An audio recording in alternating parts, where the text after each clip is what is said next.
Two friends. Two pastors. Two theologians. Exploring God and the greatest mysteries of life. Unscripted. I'm Dr. Wes Arblaster. And I'm Dr. Ethan Smith. And we are Mysterion.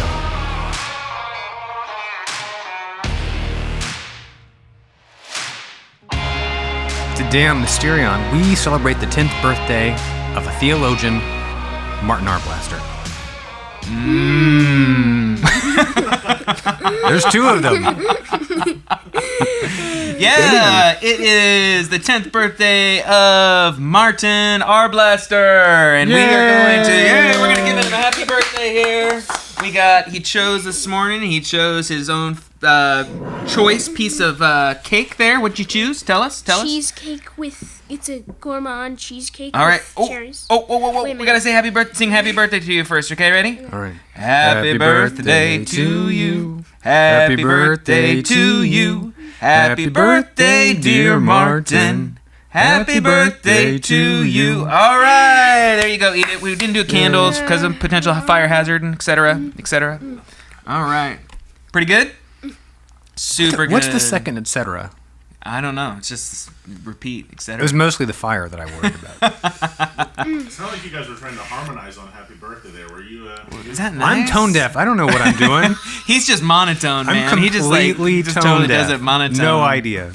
So listen, I have to say this. Martin is a loyal Mysterion fan. He watches all of our episodes. He's been watching it since the beginning, and he's been asking for months to be on Mysterion, and so it's his birthday today, and we said, hey, let's do this. Let's make this your 10th birthday present. You can join us for Mysterion. Wait. This is his 10th birthday present? You're cheap. We got the cake, too. No, he'll get something else. Happy birthday, buddy. This is my birthday, but this is not my birthday party. Oh, see, yeah, that's right. I'll get my present, right, Dad? Is this? Yes, we'll talk about your present later, yes. So, anyway, the first thing we have to ask is, being a Mysterion fan, what do you love about Mysterion? Well, I really like that Mysterion explains it well, because some other YouTube people who make YouTube videos are like, just don't explain it that well. Don't explain what? They just... when they're talking about things, when they're talking about certain stuff, you guys put it really just clear. Ooh, yeah. Thanks, buddy. Yeah. Really. Nice. I haven't bought your present yet, so good on you. You know what he said in the car? Tell me what you said in the car when I said, when do you listen to Mysterion and why do you like it? Tell me. I like to listen to Mysterion at night because it helps me go to sleep. I don't want to say that it's boring. Awesome. I just want to say that it's really calming. Oh, I think that's Ethan's voice that's really calming. Yeah, I'm told I have the calming voice. You could be an ASMR YouTuber doing that. You are really online, aren't you? He hasn't seen the gluttony episode where you guys eat on there. No, that's pretty bad when you hear me, when I inhale my donut and then I'm guilty because Ethan hasn't eaten his yet. Yeah. And John didn't touch his that whole episode. I felt guilty because I cut the cake before we said happy birthday. Dude, it's okay. We're just rolling with it here. Totally it's all rolling. ruined now. So today we got a couple things going on, right? So we're going to talk about anger. Now I have to say this, that according to Evagrius's order, today's episode was actually to discuss lust, but we felt like that was a little inappropriate with my 10-year-old son. So we're not going to do that today. We're going to talk about anger. Yeah, give it a couple years. Give it a couple years. Yeah, we'll invite you back about 4 years or so, and then we can have a really intense conversation on the camera. So anyway, besides that, we're going to talk a little bit about anger. But before we get into that, we decided that we give you the chance to ask us questions. And we talked a little bit about it in the car. And I have to say this.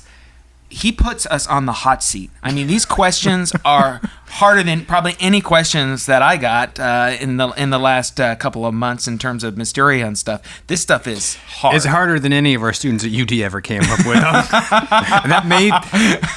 That's a higher or lower bar depending on... But yeah, so it's tough stuff. But we want to give you a chance to say, ask us questions, and we'll see what we can do with it. All right? All right. Mm-hmm. So Martin, hit us. Well, my first question is going to be, people like to think of God as a figure, but he's not a figure. He is nothing. But people also like to think that God is a figure, but he's on earth, and he's known as Jesus. So, which is he? an actual being up in heaven? Or is he like nothing? Is he just a spirit? Or is he Jesus? Like, is he on this planet? Is he a figure that can stand and walk on this planet? I've got this one. Yes. Yes, there you go. Move on. Let's move on to the next one. No, just kidding. Nailed it. Nailed it. Boom.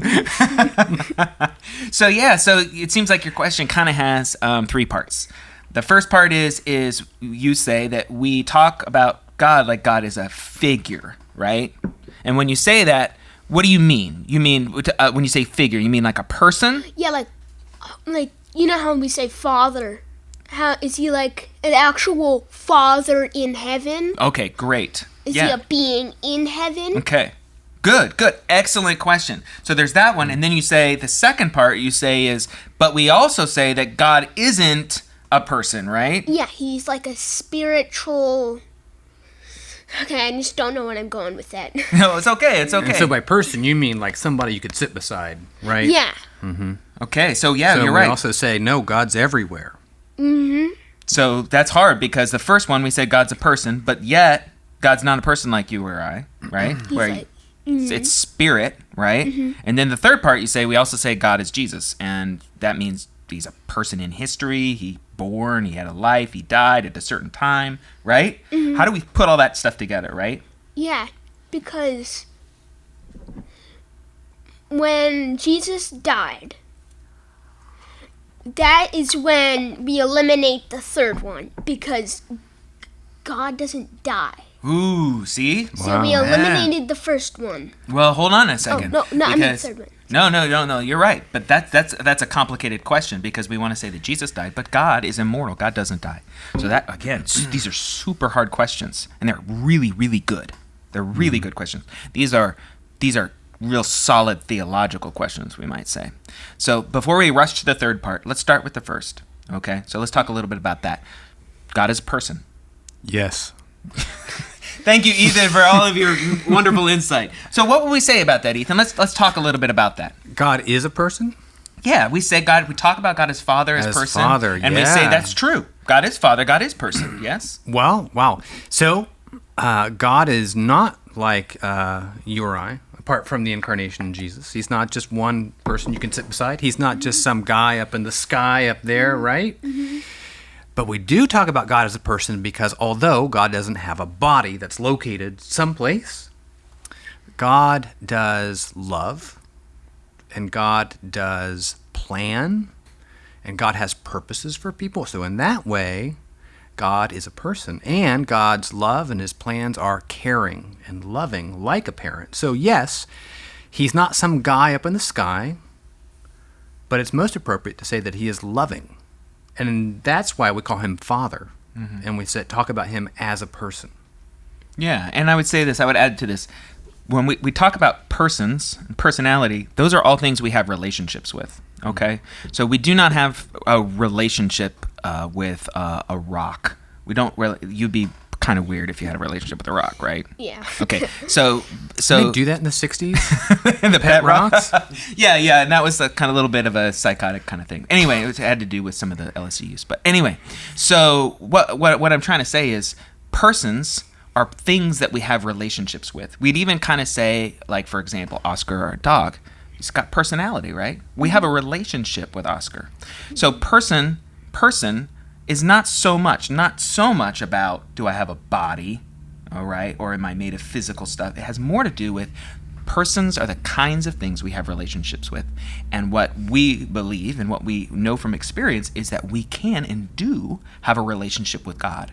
So even though God's not a person like you are a person or like I'm a person, God's very different than I am.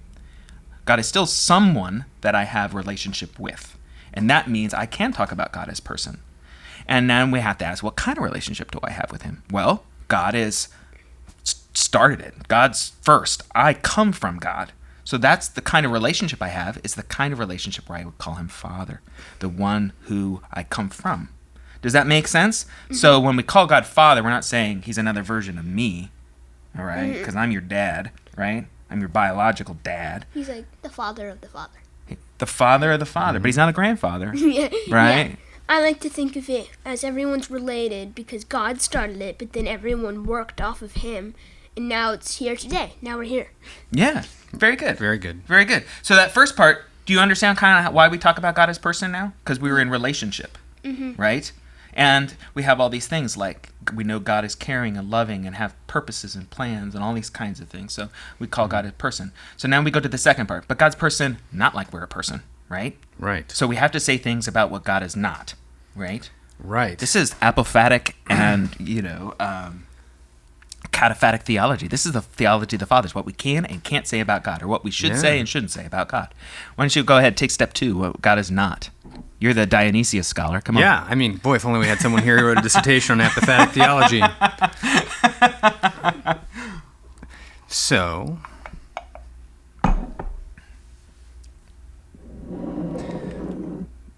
we have to say what God is not. So let's. I'm trying to think of how to come at this. So,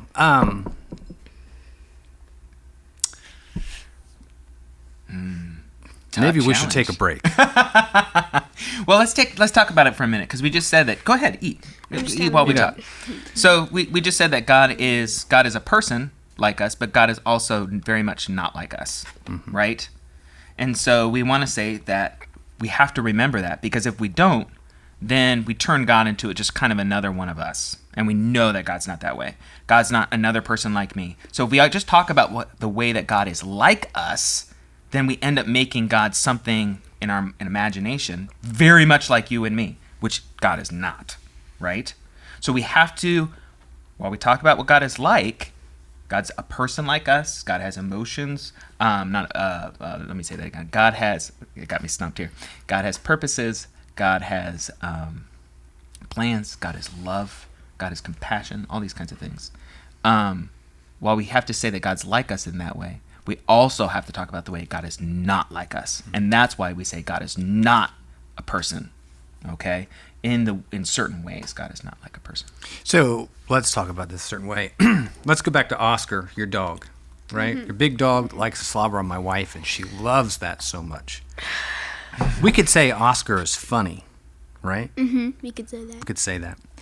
We could also say your dad's funny, right? Yes. He can tell a joke. It's happened on occasion. Rarely. But They're it's bad different, jokes, right? but Right. good jokes. Okay. So your dad's got a They're sense. dad jokes. Dad They're jokes. dad jokes. Definitely. So Oscar's funny and your dad's funny. But different, right? Because Oscar doesn't tell jokes. Yeah. So they're not funny the same way, right? In some sense, your dad's funnier because he can tell a joke. And just like Oscar can trip and fall down, I've seen your father trip and fall down. So they have that in common. And it's always funny. Yeah. But then your dad can also tell a joke. So he's funnier in kind of a higher way, right? Yes. So if we talk about Oscar can be kind of loving, right? It's disgusting. He drools on you, but he's kind of loving. But you're loving too, but in a different way, right? The way you love your dad is different than the way Oscar. It's bigger, it's better, right? It's richer, it's fuller, there's Fuller. more there, right? And then Does that make God- sense? Yeah. And then God is love. But just like the way you love is greater than the way Oscar loves, God loves greater than we love. And in some level, it's so far beyond us, it's like, boy, I don't even understand that. So sometimes we say, oh, well, God's love, but not like any love I know or understand. Or God's a person, but not a person like you or me. Does that help? Yes. And so it's like a mystery. We know it's out there. He's a person, but greater. He's love, but greater. But we don't know really what that means entirely. Yeah, think about it this way. If we keep going with the Oscar metaphor, okay? So Oscar knows that we love him too, to some degree, right? Because he's in relationship with us and he experiences. But think about all the things that we do for Oscar he has no clue about, right? I mean, we have to go to the grocery store. We have to spend the money from our income, right? To buy food so that he can live, right? Does he have any idea that's happening? No. No. Not at all. He just knows that we just disappear in the morning and we come back in the evening, right? That's all he knows, right? Yes. And then the food just appears in the bowl, right? So in Oscar's mind, he knows that we're loving, but he has no idea of all the kinds of things that we do to love him. Does that make sense? Yeah. So the love that we have for him is happening all the time, and he doesn't even know it. He can't know it. He It's just can't know beyond it. him. It's beyond him because he's a dog. He can't understand. If we try to explain to him, like, hey, I have to go and work and I have to make income, so I buy your dog food and I take you to the vet. He doesn't know any of that, and he can't know, right? Yeah. So this is the thing. He knows that we love him, but he only knows this much of all the love that's actually happening. Does that make sense? Throughout, like, his whole entire life. Yeah, he only knows this much. So when we say that God is love or God is a person, we only know this much about what that means. All of this other stuff is happening. It's like we're like Oscar, and we're saying, I know that you love me, but I have no idea about all that other stuff because I'm limited. I only understand this much. I can only get this far.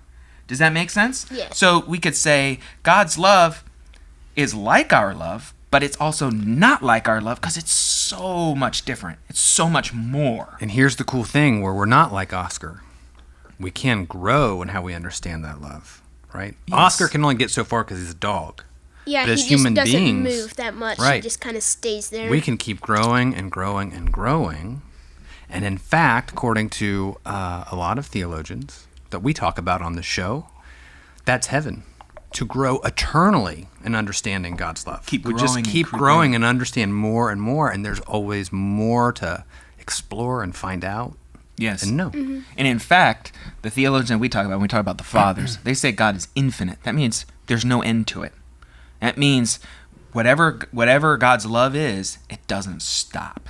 And it goes deeper and it's bigger and it's more. And so as we grow, it's constant growing into understanding more and more. And as we understand more and more, we can receive more and more in the sense of, wait a minute, I know that God loves me this way now. And I also know he loves me this way now. And it will never stop because God doesn't stop. God's that big. And just like you like to ask these questions about these mysterious things, we will forever get to learn new mysteries. Move deeper into these mysteries. I mean, So let's go to the third part. Third part, Jesus. Jesus. Jesus. So, that's a really good question. So what we say is Jesus is completely human, like we are, and completely God. And then your dad's going to explain that to you. It's going to blow the mind because to us, that sounds like you can't do that because God's this and we're that. God's infinite, never ending. You and I, we end, right? We're Yes. different, all right? God is perfect and I'm not, right? God is eternal, timeless. I'm in time. Okay, all these things. It seems like there's contradiction. How can you put these two things together? How can one person, Jesus, be both God and human when these are totally different things? How can that happen? Is that kind of your question? yeah, because when I was talking about, like, God putting himself into a human being, and that being, like, the way that we look at it, yeah, that's basically what I mean. Yeah, it sounds weird. It sounds like Yeah. you got two different things, okay, and they don't fit together, but we're saying in Jesus is both, right? How does that happen? So is that your question? Yes. And so that is my specifically you said because Jesus died and God doesn't die. Yeah, but the human part of Jesus died, I guess. I'm not sure. Just kind of putting his spirit lives on. Just wanted to say So that. go ahead, Ethan. Let's talk about the death of Jesus. We can say that God died in Jesus. Can't We can say God died in Jesus. We can say God died a human death. So, insofar as Jesus is completely God and completely human, well, let's back up a second. Yes. If I ask what you are, you would say A human being. human. If I say who you are, what would you say? I would. Who are you? Who are you? I think I've seen this episode. I remember my dad was like, "Well, I'm a preacher, I'm a father," but then Ethan was like, no. Then the monk person in the book said, "You think of who you are from your perspective." Well, let's do this. So, what you are is human. But who are you? What'd you say? What did you say? It's not a hard question. You say Martin. I'm Martin. All right. Right? So when we look at Jesus, we say, what is Jesus? And there's two answers. He's human and he's God. But if we ask, who is Jesus? The answer is, he's God's eternal Son, existing both ways. So Jesus, yeah. I mean, this is true. To try to give you an image, maybe to understand, or some way to try to say, how can we take God and people or a person that looks so different, that seems so different? How can they be one, right? How can they be one? Part of that is the way we can understand that is to understand the kind of what God is, okay? Because God's not like over there separate from me. Remember I said God's everywhere, right? So I'm not trying to take two different things like this and try to smash them together, okay? Because God isn't like one of these things. It's not like God's over there and I'm over here and I'm trying to crash them together to make him Jesus, okay? Yeah. You're not going to do that, okay? Because God is so unlike us, so much greater than us, all right? So much bigger than us, okay? That he has the ability to become who we are and not lose himself, not become not himself, okay?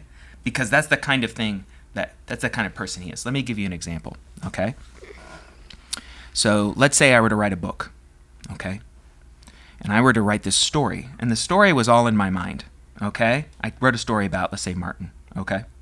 And in this story, okay, I tell, Martin meets Oscar, and they go out and have great adventures and all this kind of stuff, right? And I write that story, and then I put that story over here, and it's in the book, okay? Now, let me tell you this. That story is me, isn't it? It was my imagination. It was my thoughts, right? Yes. Do you follow me? That's me, but now it's in the book. But you still have... I understand. Yeah? Yeah. So it's me, right? It's my thoughts, it's who I am, and now it's in a book. But the book is different than me, right? And you're going to say, how can I smash Wes and the book together? They don't go, but it is. This is the point. My mind is so much higher, so much greater than the paper on the book that I can actually become the book. I can make myself into the story. And not lose who I am. It wasn't like a chunk fell off from me. It was like all of a sudden, actually what happened was this. The book, the pages, the story, they were transformed to become me. It's not less the book. It's still the pages, it's still the paper, but now it's the pages in the paper that also become me. My story, my imagination, my ideas. You follow? Yes. So God becoming incarnate, that means becoming one of us, didn't lose himself, didn't become less God, okay? But the person, Jesus, is completely saturated with the love and the mind of God. And it's like the life of Jesus in some ways. This isn't a perfect analogy, but it is an analogy. The life of Jesus in some sense is the story written out of who God has always been. Does that make sense? So two things are actually one. Two very different things. But there's still two different objects. I mean, not really physical, because God's not like something you can touch. That's right. But they're two different things, but they're one. Mm-hmm. Does that make sense? Yes. So the book, the story, is itself the book, which is different than my mind, but it also is my mind. It's my mind made material, in some sense. Does that make sense? Mm-hmm. That would be one way of looking at it. Do you want to add anything to that, or want to correct or clarify? Analogy. I think we spent a long time on this question. We better get to anger before the episode ends. Keeping us on track, Martin. Keeping us on track. Well, that's good. That's good. And you know what? These questions are really, really good questions. Mm-hmm. Really good questions. And you know what? You keep watching Mysterion, and we'll bring you back, because I feel like I'm on the hot seat.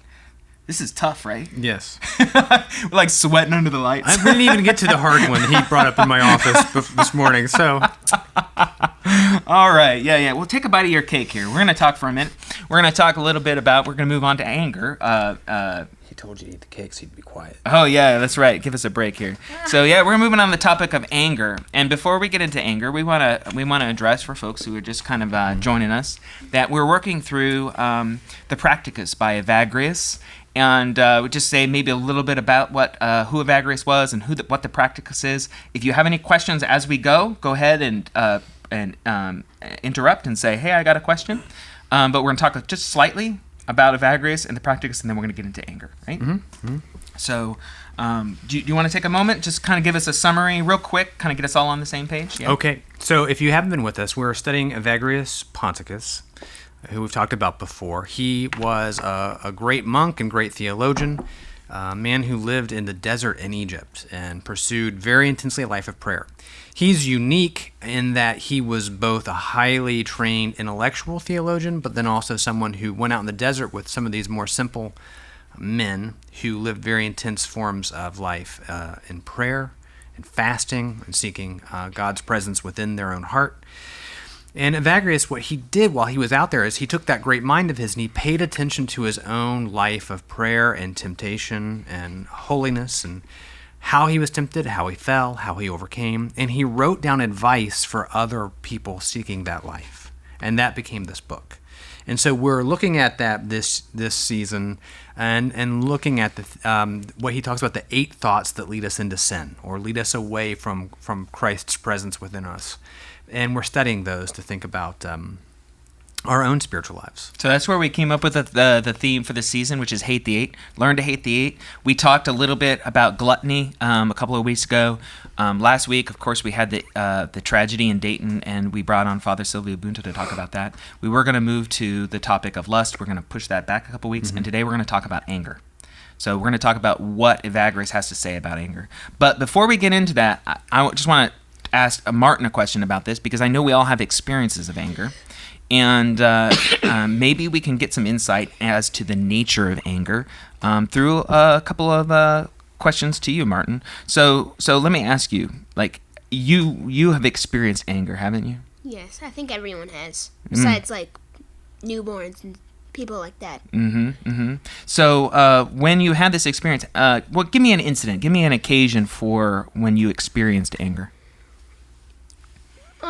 Remember when I was saying last night, I remember when my brother did something rotten to me. He locked me in a dark closet and then let me come out, and then I felt this betrayal. I felt this need to get my revenge. I felt that I just wanted this to happen, and every time I got so close, I felt this thing go down my body, and it was like, you're close. And then I finally stopped down and literally just realized that I'm going crazy and walked upstairs. And it was at Nelson's house. Remember when I was so sweaty? Because I was running around in the basement? Yeah. I think I do remember that. Now, honestly, that was a very insightful description of what happened there. First of all, I think what you said was interesting was that in some sense your brother did something wrong to you. And Evagrius says that anger comes from injury. Typically, it comes from a response to injury. Right.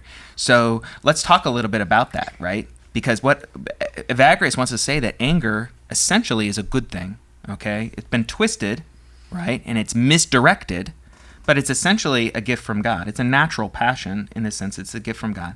Because, and think about this, it's probably a good thing for you to not like to be injured. Am I right?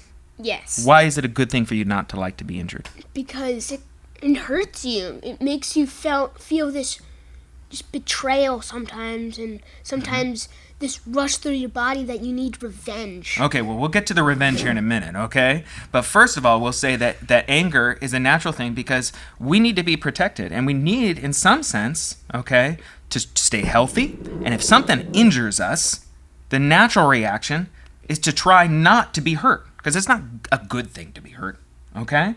So anger is kind of like helps us be strong and healthy. Does that make sense? If it's done right. Does that make sense? Yeah. Because You want to add? Go ahead. Well, anger is our reaction that makes us push away those things that would hurt us, right? Excellent. Yes. So Evagrius says anger is a desire that is it's like a fire in us, and it makes us, we want to push whatever's hurting us away because we don't want to be hurt, right? But this is the thing: anger has become twisted and it becomes damaging. Even though the core of it is something that can be helpful to us, most of the time it actually doesn't do what it's supposed to do. Because think about your experience. It wasn't just, oh, I want to be safe, I'm scared, I'm locked in the closet, right? My brother locked me in the closet, I want to get out of this closet, right? That's a good thing. You don't want to be scared, you want to be in the dark that way. But instead what happened was anger took an extra step. Anger now said, I want revenge. Revenge. Right? Am I right? Yeah, when you kind of push yourself forward, I was like, I think what's coming. Okay, so what happened there? Now anger moved from being something that is helping you to what's it doing now? It's doing something worse for you. It's getting you to hurt somebody else for them to be angry back at you, and it's like this endless cycle that can happen sometimes. Yeah. So think about it like this. Anger, we got Oscar on the mind. We've been talking about Oscar. Anger is kind of like the guard dog. The problem is the guard dog keeps biting us. It's supposed to be there to help us, but instead it turns on us and starts biting us. You follow me there? And it's like, wait a minute. The guard dog now is something we have to guard ourselves from. We have to protect ourselves from because the guard dog's turned on us, right? We've got to learn to get that guard dog under control. We got to train and tame that guard dog so it works for us and not against us. Make sense? Well, and let's probe what Martin said here, because it's not just the revenge where the guard dog of anger gets a problem. Martin ended exactly where Evagrius says anger ends. When you said, I thought I was going to lose my mind. Good, yes. And that is actually what Evagrius teaches. He says it ends in madness, right? It ends in madness, and the most thing is it darkens the mind. The mind designed to pray gets darkened by anger. Yeah, so let's talk about that. When we say darkened, the mind gets darkened by anger. What do you think he means by that, Evagrius? The mind is darkened. It means like it's getting, like, let's say your mind is perfectly healthy, but then it starts to get like some kind of disease in its head, starting to make it more dark. Right. It's getting into you. So how does that? Yeah, go ahead. And like sometimes you can get it out. Let's take like medicine as prayer, and it gets it out of you. Yeah. So this darkening of the mind, it kind of comes over you, and you think about it for a second. Like you end up saying things and doing things that you wouldn't do if you were calm, right? Like maybe you punch Patrick, or scream at him, or throw something at him, or say something really mean, right, to hurt him, right? Yes. Now those are the things when your mind is clear and calm. You know better than that, right? So the darkening of the mind is all of a sudden you're not clear in what you're thinking. All you see is when you look at your brother who you love, you live your life with him, right? You look at him and all of a sudden he's your enemy. That's not true. He's not your enemy, but you see him as your enemy, don't you? Right? Yeah. So anger has twisted your thoughts. It's almost like your vision is darkened. You don't see things with the lights on. You see everything kind of like, when you turn the lights off and it's like you're stumbling around in a room. You don't know what's going on. That's right. So that's kind of what's happening, because when you see your brother, you're not seeing him the right way. You're not making good judgments. You're not doing what you should do, right? And it gets to, and we want to talk a little bit about this. I think Ethan's leading us to a question like that has some relationship for Evagrius to prayer, right? Well, let's talk about, right? We'll go back to Oscar. We're different than Oscar, right? What makes us different from Oscar? Despite the fur. I think his mind. His mind. He's very... I don't want to insult Oscar. I don't want to insult. In case Oscar's watching. He's not here and he can't understand it anyway, so go ahead. I'm going to use the word dumb. I have to. I just don't want to say it. Now, do you mean that even by dog standards, or just because he's a dog? Yeah, it's even my dog's standards. Like, Oscar, like, sometimes I'm pretending to hold something and I throw it and he actually goes after it, even though it's not even real. Yeah. That is kind of dumb. Now, let's suppose he was actually a smart dog. There's still ways in which, because we have minds in a way he doesn't, like we can do other things, right? We can tell jokes, You're going to write books, do podcasts, although there probably are a couple canine podcasts out there. Maybe a finer quality than Mysterion. Who knows? But one of the biggest things about having a mind is we can have this relationship with God in a way Oscar never can, because we have a mind, right? So one of the things your dad said yesterday is one of the things that's unique about us is that we can pray. And that our mind, the fact that we're created the way we are, is to pray, because that is having a communion with or a friendship with God. And that is what the mind is for. And Evagrius says the biggest danger about anger is it destroys prayer, which is to say, when your mind's not working, when we're acting like Oscar, who just, is angry because somebody took his food, which is how we act when we're angry, right? Yeah. We lose our mind. Those were your words.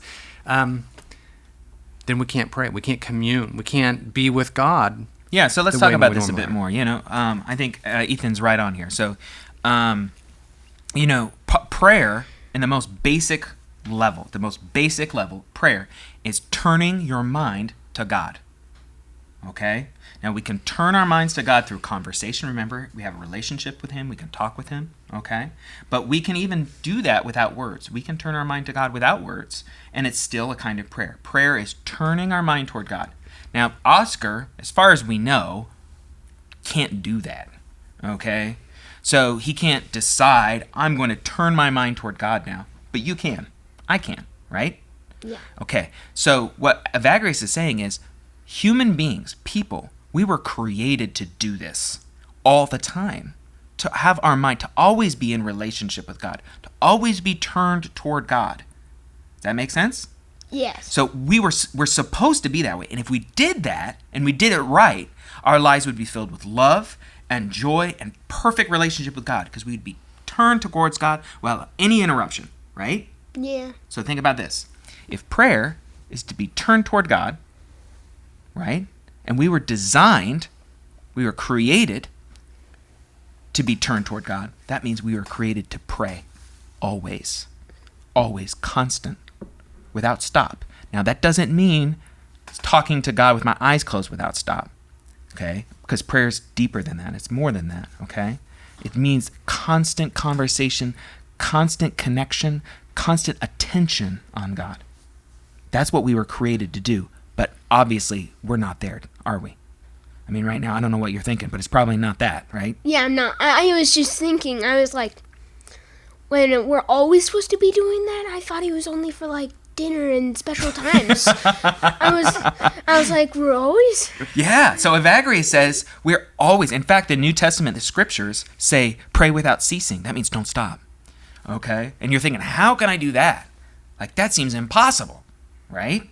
Well, Evagrius says it's actually not impossible. You can actually do it. You can go throughout your whole day doing things like eating your cheesecake and drinking your coffee, getting in the car, driving home, going to the grocery store, petting Oscar. You can do all that and be praying all the time because your attention is always on God in every incident, in every event, in every action. That can actually happen. In fact, that's what Jesus was. Jesus was unceasing attention on God. Everything that he did was about God. And our lives are meant to be there. It's meant to go there. Okay? We're meant to be like that. But the passions have gotten in the way. The passions keep us from a life of constant prayer. Okay? And think about this. Anger is one of those things that keeps our attention away. Because what happens when, let me ask you this. What happens when you got angry at your brother? What are you thinking? Okay, sorry. I'm thinking, I'm not really. What are you thinking about? What pictures come into your head? What images? I really see this.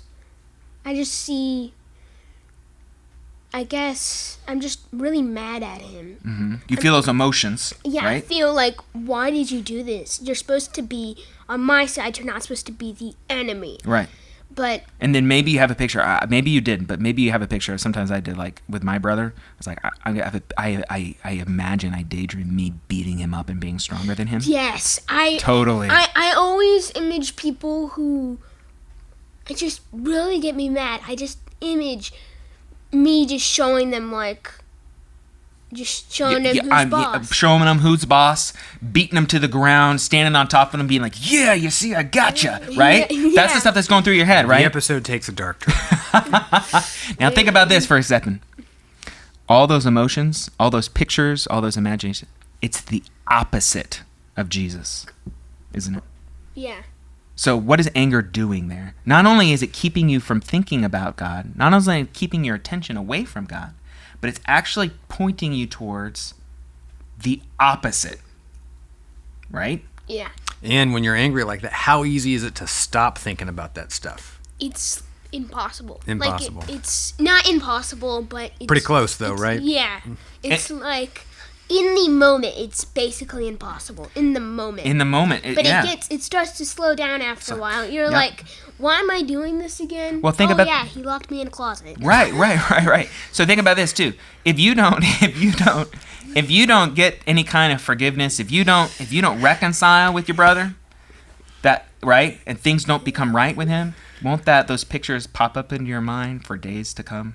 Yeah. They'll kind of all of a sudden you'll be like, oh, I'm thinking about that, right? Mm-hmm. You follow me? Or I remember when he did that to me, right? Yeah, and And- I that's why I tell it right now. I just remember. I Exactly. still remember. Exactly. It's stuck in there. And in fact, some people, Taking away the sharp objects.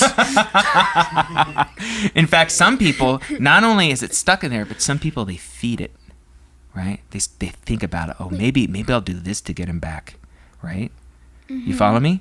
So now their attention, their mind, okay, is all focused on everything that is not God. Everything that is not the way of God, right? So think about what a danger this is. If we were created to be in constant connection and attention to God, what has anger done? It's kind of like pointing the other way. It's like turning your head, like over there. Like I'm over here now. That's exactly right. Now think about this. Maybe you never even did anything. Maybe you never even hit your brother or chased him down the road or whatever you did. But even the anger itself, even if you don't act on it, the anger itself has done something to you, right? What has it done? It's infected your mind. And this is when grudges and blackmailing comes in. I was just thinking about it. Grudges and blackmail is basically just holding on to that and being like, I can use this to get my revenge. There you go. That's exactly right. Go ahead, Ethan. That's good stuff. But anger has a proper function, right? It has a good function, yeah. Go ahead. So, what's the proper function, Wes? Okay, so Evagrius says a couple of things, and the spiritual fathers. There's a couple proper functions actually to anger. One is we can be angry with the fact that we are kind of stuck in this situation where we're not always turned toward God, right? Anger in the sense of, remember, anger is fundamentally like a pushing away. Yeah. Right? It's like, It doesn't mean necessarily just getting all emotional. It's about pushing away. Well, if anger is kind of that natural tendency in our spirit to push away, what should we want to push away? We should want to push away this situation that we're in, the condition that we're in. We're not turned toward God. I want to be always focused towards God. I don't want to be like half focused or mostly not focused, right? You follow me? yeah. So the proper function of anger is to be dissatisfied, to push away this situation or condition that we're in right now. I'm not going to be that way. I'm not going to be angry at my brother. Does that make sense? So anger, in that sense, is good. Make sense? Yeah, it's pushing Yeah. the hate away. Yeah, hate the hate. Yeah, exactly. So back to the closet, right?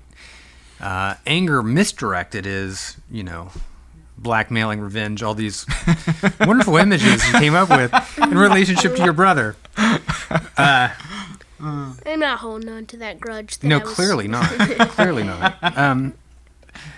But it's okay to be upset at the fact that your relationship with him's broken, right? And if that spurs you on to like fix that relationship, that's to be upset about the fact that you guys are fighting or locked in closets and Yeah, that's right. right. There's also another proper function of anger, and it's related, but it's that, God, we are meant to be in perfect relationship with God, which is love. Okay? The fact that there are those things that whatever keeps me separated from God, whatever obstacles come in, right? Whatever things, whether it is in my own self or even, Evagrius talks about the demons or the spiritual powers, whatever is trying to keep that relationship not healthy, not good, whatever's trying to come between me and God, that there is proper function of anger is to push that away too.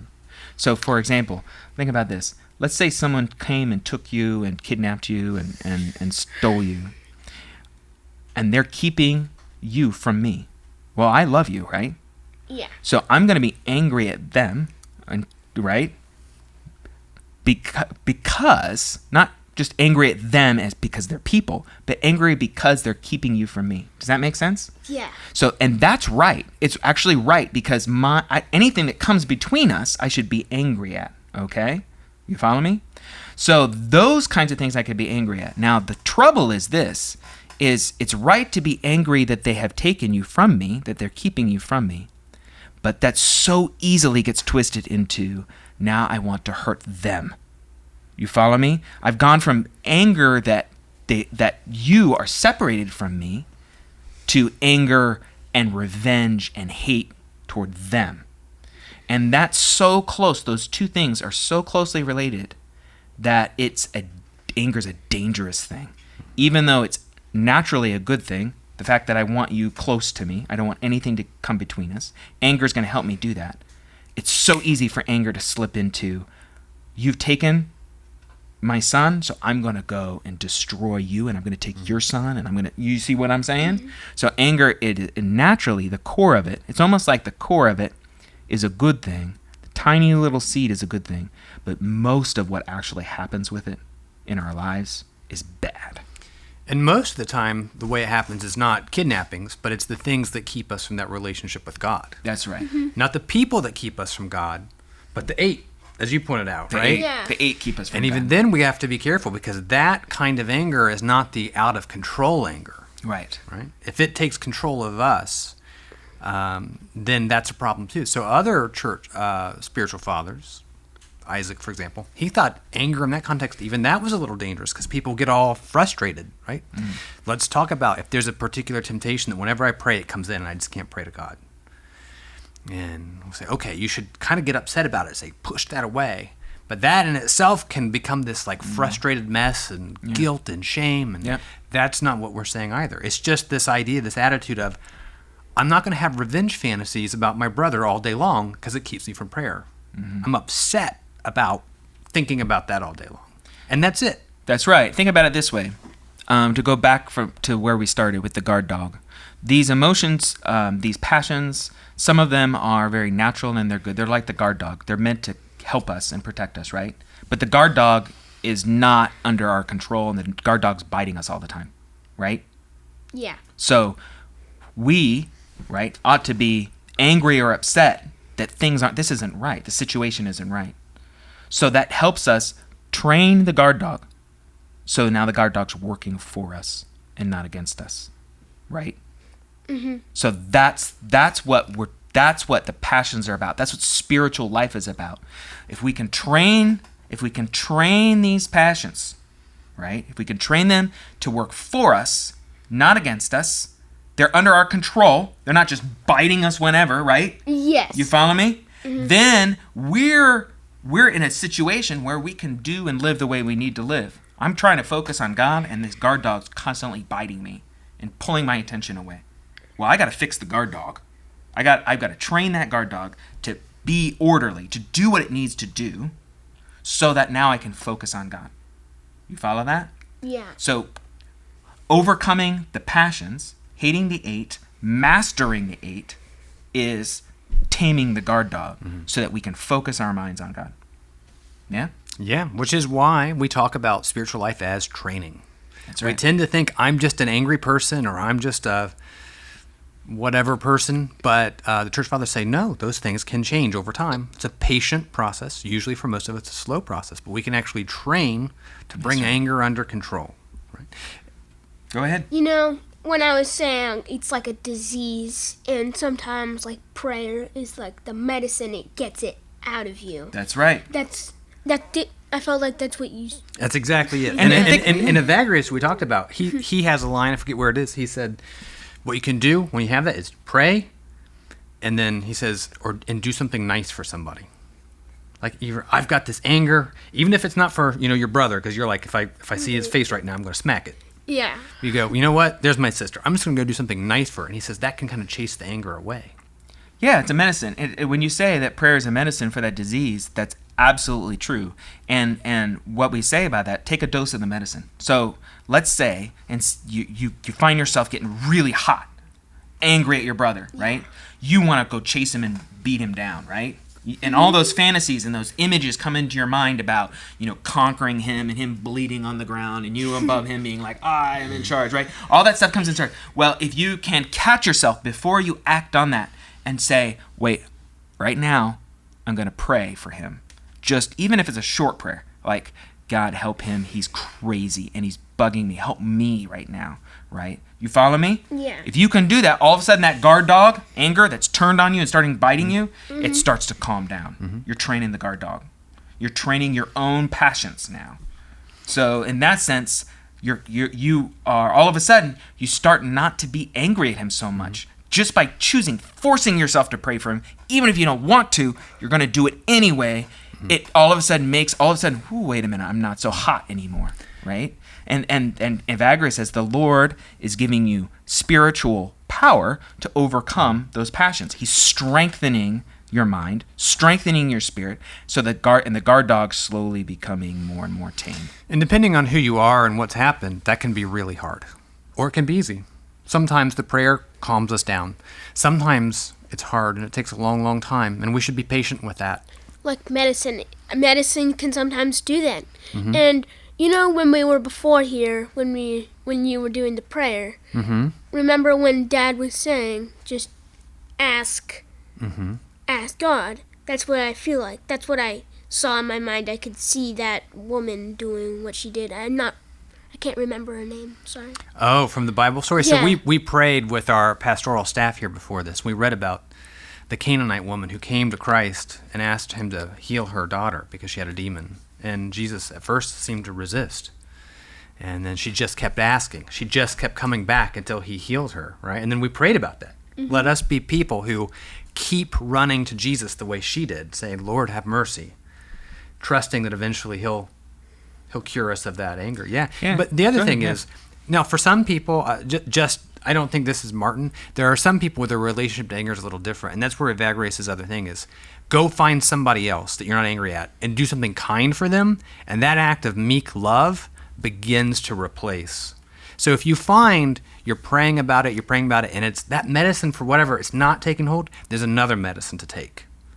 Go do something really kind for somebody else, an act of love. That's also a kind of medicine that lets Christ come in and heal that anger. And those are really the two things Evagrius says about that. So You can hate the 8 with Mysterion merch. Link in the description below. look, he's even got the timing right. Exactly. All right, man. All right. You right. called it. Let's close it out. Go ahead. You tell everybody. Go on. Up to the mic. Do it. You can hate the 8 with Mysterion merch. Link in the description below. Bye. I just want to bye. Sorry we picked on you, Oscar. Sorry. See you next week. Sorry, Patrick.